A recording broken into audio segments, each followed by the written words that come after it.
estamos interligados com esse plano maior que traz na manhã de hoje, seguindo esse capítulo, bem-aventurados os misericordiosos, do Evangelho segundo o Espiritismo, sobre esse tema que vem para cada um de nós como um desafio em nossa caminhada terrena. Porque veremos muito difícil, às vezes é nós perdoarmos, quando muitas vezes nós nem sabemos o que quer dizer essa palavra, esse sentimento, perdão. Então, essa oportunidade que a doutrina espírita traz até nós de conhecermos um pouquinho mais sobre esse sentimento que nós vivenciamos a cada momento de nossas vidas. E eu trouxe esse tema baseado por uma palestra espírita do palestrante Raul Teixeira, que hoje, por motivo da doença física, não está mais fazendo suas palestras, mas acompanha a doutrina e com certeza estuda. E eu achei muito viável trazer, através daquela palestra falada, trazer resumidamente ela escrita, para nós compreendermos o verdadeiro perdão. E ele inicia com uma pergunta: perdoar é esquecer? Ele diz: não. Perdoar independe de esquecer. Uma coisa nada tem a ver com a outra. São coisas distintas. Temos no cérebro uma memória que registra todos os fatos. Por isso, quem perdoa não tem que, necessariamente, esquecer do agravo sofrido. O que é preciso, na verdade, é esquecer no sentido de diluir a mágoa, a raiva ou o ressentimento que o fato gerou. Caso contrário, o perdão é superficial ou até mesmo ilusório. Esse tipo de esquecimento é extremamente benéfico para quem sofreu algum tipo de agressão, porque a energia gerada a cada instante em que se revive o fato infeliz aumenta a ferida que se formou e, numa verdadeira roda viva, acumula novo e desnecessário sofrimento. Tanto isto é uma verdade que a própria ciência da psicologia diz a todo instante, atestando que o esquecimento da mágoa, por si só, vale como uma excelente psicoterapia, pois que o apego à ofensa propicia ao ofendido a oportunidade de carregar sozinho a chaga em que ela se constitui. A diferença está naquele que realmente perdoa e consegue libertar-se daquela parte pesada da lembrança, a ponto de não mais sofrer ao relembrá-la. Daí, como disse uma vez o palestrante espírita Divaldo Pereira Franco, perdoar é bom para quem perdoa. Ou seja, quem perdoa livra-se do fardo triste. Poderíamos questionar isso. Mas então, prevalece a lei de Talião, olho por olho, dente por dente? E responderíamos: absolutamente que não. Prevaleceria e prevalecerá sempre a misericórdia divina, a lei de causa e efeito, segundo a qual Deus nos propicia a oportunidade de resgatar nossos erros ou dívidas, como querem alguns, valendo lembrar que esse pagamento não acontece necessariamente pela dor, especialmente quando o ofensor se arrepende do ato que praticou, podendo assim anular seu débito pela força do amor e doação que dispensar a outrem. Vemos isto no Evangelho de João, quando ele afirma que o amor cobre uma multidão de pecados. Quanto à lei de Talião, olho por olho, dente por dente, embora absurda e abominável a nossos olhos, era uma necessidade daquela época, em que o homem era bárbaro, época em que o homem tinha muito pouca consciência do que era amor e respeito, que só era contido pelos medos e pelos castigos, tão ou mais horríveis que o ato praticado. Foi essa uma das grandes razões da vinda de Jesus ao nosso planeta. Uma das partes mais lindas de sua missão foi justamente mudar a concepção de um Deus tão bárbaro quanto homem, ensinando sobre um Deus justo, mas infinitamente bom, severo com suas leis, mas infinitamente misericordioso.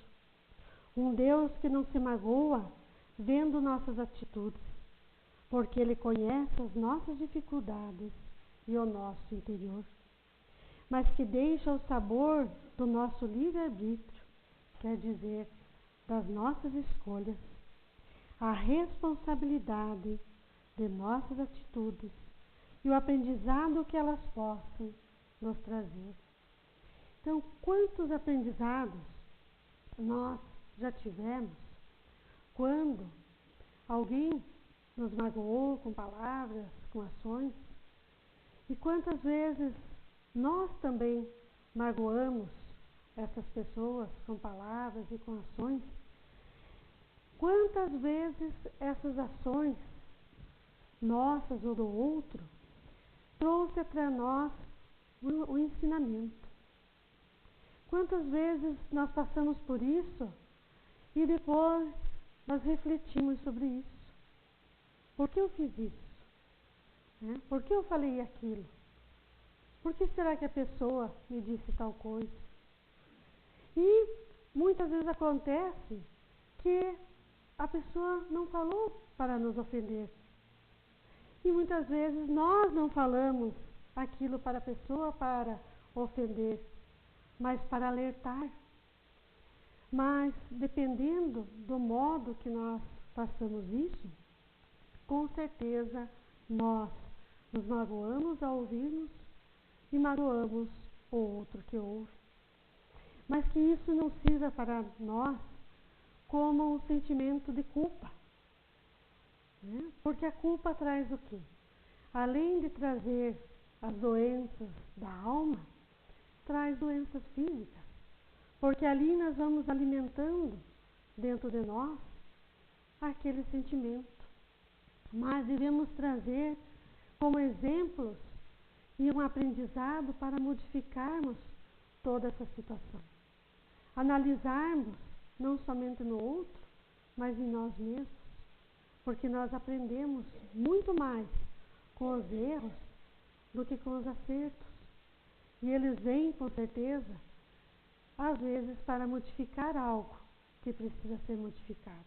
Então não vejamos isso somente como um erro, somente como uma dor, mas sim como uma modificação para o nosso interior.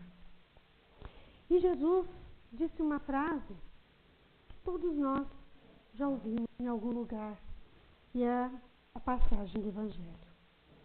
Concilia-te depressa com teu adversário, enquanto estás a caminho com ele. E isso é fácil? Sabemos que às vezes não é fácil. É difícil, mas é necessário? Com certeza, é muito necessário. E aí vem mais uma passagem no Evangelho que diz que nós podemos não ter a mesma afinidade com uma pessoa a qual temos com outra. Isso é errado? Também não é. Não é errado. Porque com uns a gente tem mais afinidade, com outros menos. E nós veremos no final o que o Espírito de Emmanuel traz para nós sobre o perdão e veremos o porquê que não devemos nos culpar e nem ter esses sentimentos que seja como um erro. Mas se o adversário não estiver de acordo com o bom desejo de fraternidade, como efetuar semente e conciliação? E a gente não vê isso só no adversário, assim como nós mesmos. Ainda ficamos sentindo aquela ferida dentro do nosso peito e muitas vezes, ainda não é hora, né? Ainda não consigo conversar com tal pessoa. Então, como devemos agir perante essas situações? Vamos ver o que Raul Teixeira diz através do seu mentor espiritual. Cumpra cada qual o seu dever evangélico, com certeza, e com a sua consciência. Então, nós sabemos que o nosso maior juiz é a nossa consciência. Não somos nós, não são os homens, né? Aqueles que estão em nossa caminhada, porque muitas vezes não sabem o que nós sentimos. Às vezes a gente não sabe o que o outro sente, as dores que o outro passa, as dores que nós sentimos. Então, ele diz que é a nossa consciência. Se eu tenho a minha consciência tranquila, que eu fiz tal ato, o que eu falei, que era para um bem, eu não preciso ficar presa, né? Nós não precisamos ficarmos presos àquela situação. E erguermos a nossa cabeça em frente, lutando para que aquilo não se repita mais, mas que seja como um aprendizado. Buscando sempre o adversário para a reconciliação precisa, olvidando a ofensa recebida, perseverando a atitude rancorosa daquele, seja a questão esquecida pela fraternidade sincera, porque o propósito de represália em si mesmo já constitui uma chaga viva para quantos o conservam no coração. Então, o que essa frase quer dizer? Que se nós alimentarmos esse sentimento, ainda de mágoa, de raiva, seja qual for sentimento negativo, quem mais sofrerá somos nós. E quanto a vocês, uma história que eu li muitos anos atrás, quando eu dava evangelização aqui na casa, que era sobre uma aula sobre os sentimentos para as crianças. E a criança perguntou ao pai: pai, o que é mágoa? O que é raiva? Que sentimentos são esses? A criança não compreendia ainda. Pela sua idade, ela não tinha ainda essa intensa sabedoria de saber que sentimento era esse. E o pai, em casa, colocou um saco de carvão na grama e colocou um lençol bem branco estendido. E disse: filho, pega esse carvão e joga nesse lençol branco. O menino achou estranho, né? Pegar o carvão e jogar no lençol branco. Ele foi e atirava o tempo todo. Daí ele: pai, eu já cansei. Já estava na metade do carvão, do saco de carvão. Pai, eu já cansei. Não, então agora pode parar. Aí o pai pediu para ele olhar como estava o lençol. Ele disse: filho, o que você vê nesse lençol branco que o pai estendeu? Ele olhou para o lençol. Eu vejo alguns pontos pretos. Daí meu pai disse: realmente. Agora eu quero que você olhe as suas mãos. E ele olhou as suas mãos, inteira preta, né? Porque do carvão. Ele disse: pai, mas eu não estou entendendo o que quer dizer essa história com esse ato que o senhor está me mostrando com o que eu estou perguntando. Filho, todos esses carvões que foram jogados no lençol são os nossos sentimentos. Quando são a mágoa, são a raiva, o ódio. Quando nós jogamos tudo isso ao outro, o outro até pode ficar com algumas marcas, porque nós o atingimos com esses sentimentos. Mas os mais prejudicados somos nós. Vejamos como ficou as suas mãos. Ele, nossa, está inteira preta, eu quero lavar. Ele queria ser, né, tirar aquelas manchas pretas do carvão. E assim ficamos nós quando agredimos alguém, ou alguém realmente nos agride. E o pai explicou mais ainda a essa criança. Vai também de nós alimentarmos esses sentimentos quando nós somos ofendidos ou não, né? Se nós vemos aquilo, transformarmos aquilo em preces, em orações, tudo isso se transformará. Vemos aí o exemplo que esse pai deu a esse filho. E levemos para a nossa vida como esse saco de carvão, se nós atirarmos essas palavras ou tivermos esses sentimentos dentro de nós. Emmanuel, esse espírito de luz, que foi mentor espiritual do querido Chico Xavier, fez um alerta.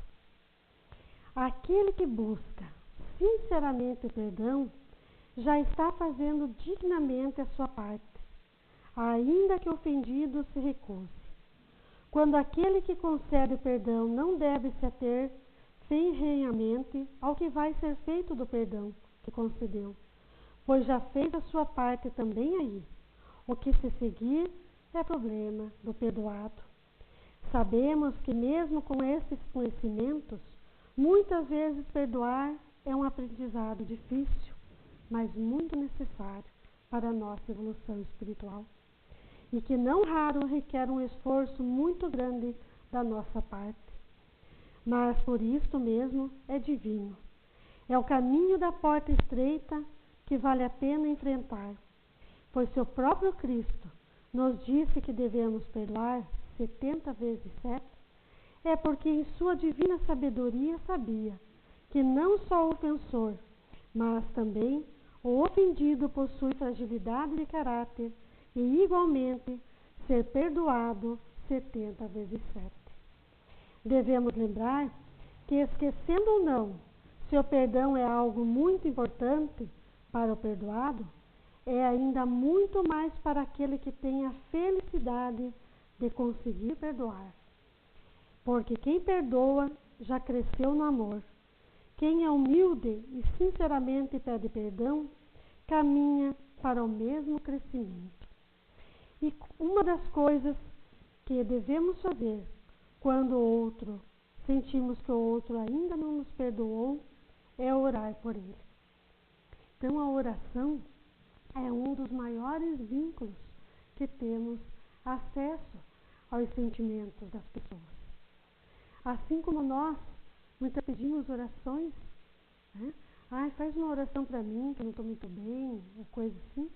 Essas orações trazem até nós essas emanações de luz, de paz e de refazimento do nosso interior. Então, Emmanuel fala para nós isso com uma propriedade muito grande. E antes de eu ler uma história real, eu quero comentar com vocês uma frase que eu achei em um dos grupos espíritas do Rio Grande do Sul, quando certa vez foi perguntado ao espírito de Emmanuel o que é o perdão. E esse espírito de luz respondeu numa frase muito curta, mas muito curta mesmo, mas de tamanha profundidade que nós vamos refletir ela o resto das nossas vidas. Não somente aqui no plano terreno, como no plano espiritual nós levaremos essa lição. Eu achei isso muito interessante. Emmanuel diz assim: perdoar é não desejar o mal. Então ele explica que se nós já conseguimos não desejar o mal ao outro, nós já perdoamos.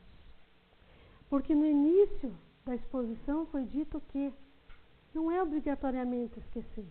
Se realmente acontece alguma coisa, a gente relembra e tal, mas é não desejar o mal.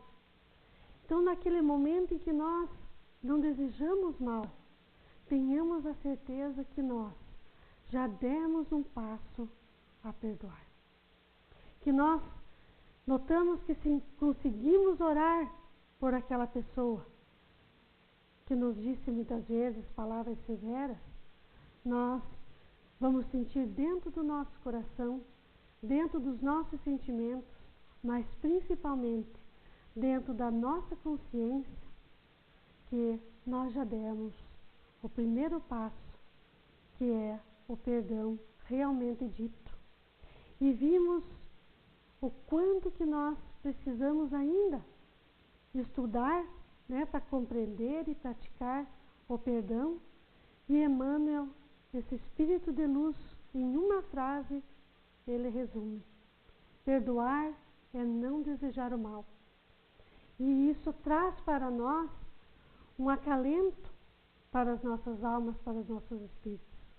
Porque aí, quando eu tiver aquele sentimento contrário à caridade, eu vou analisar se eu ainda desejo mal a outrem ou não.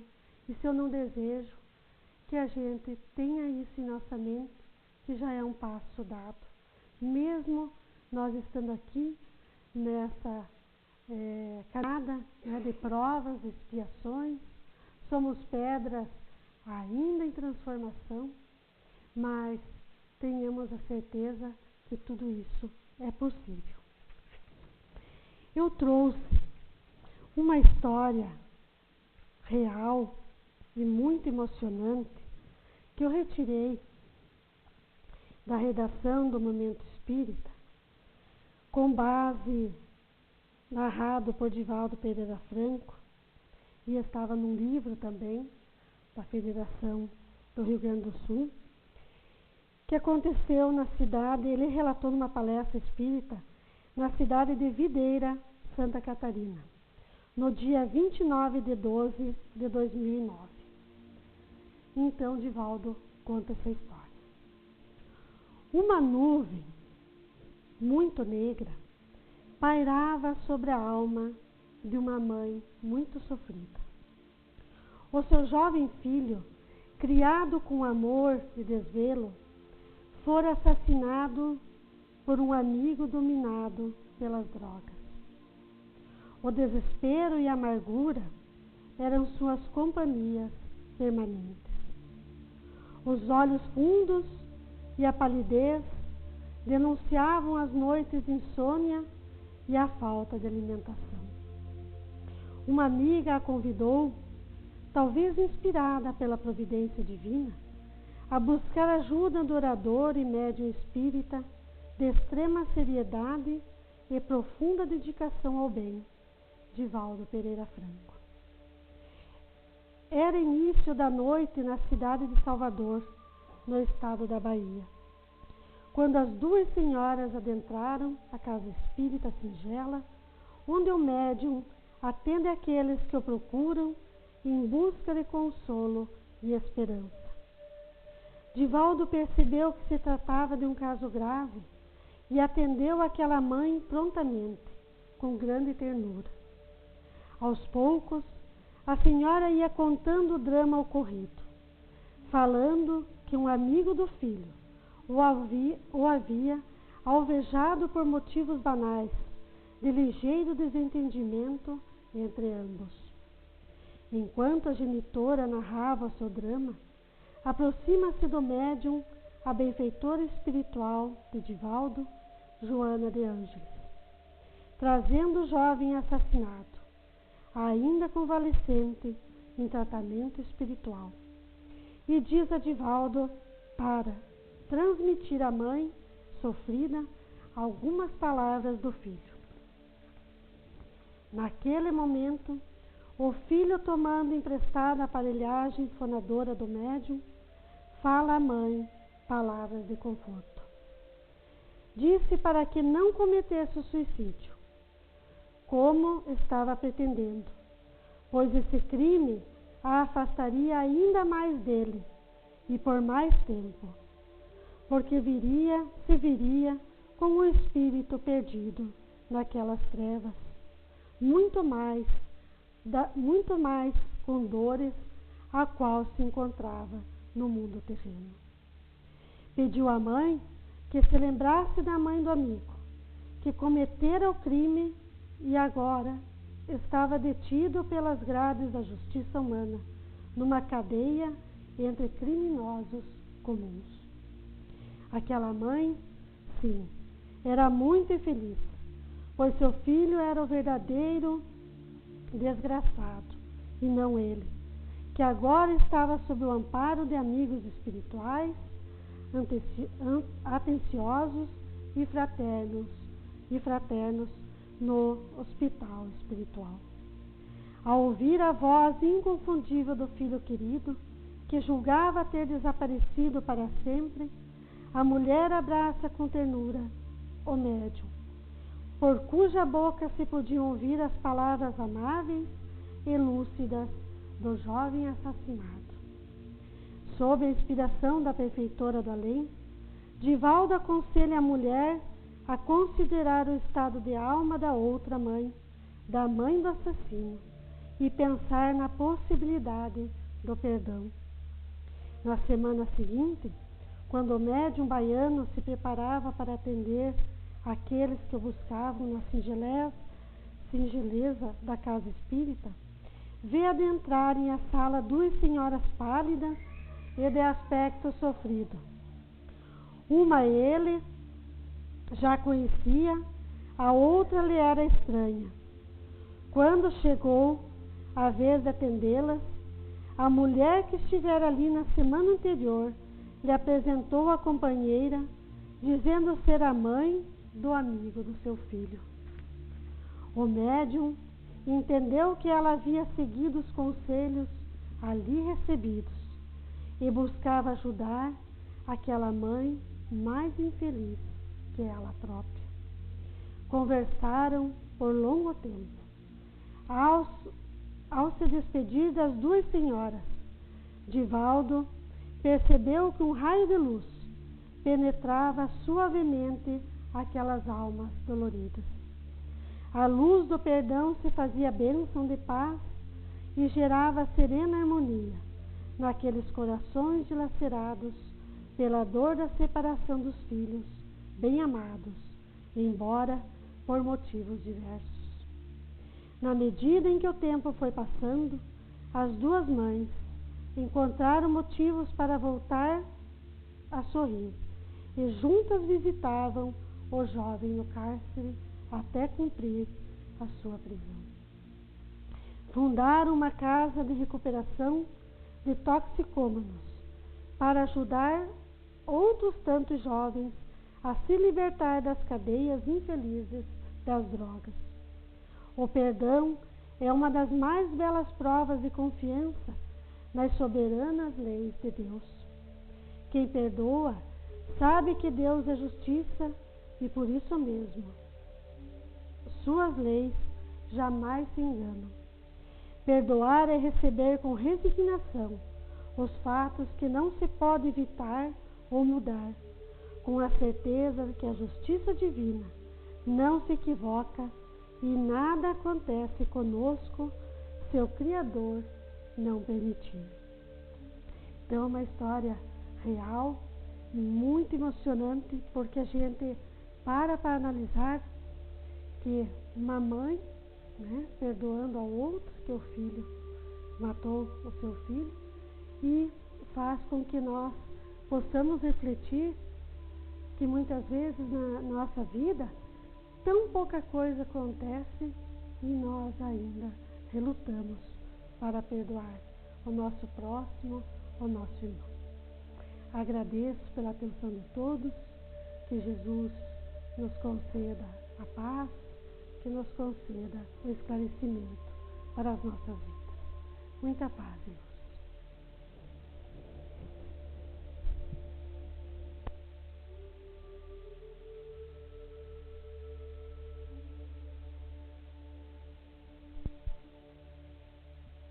Muito bom dia. Queridas irmãs, queridos irmãos em Jesus, prosseguimos na nossa tarefa doutrinária desta manhã.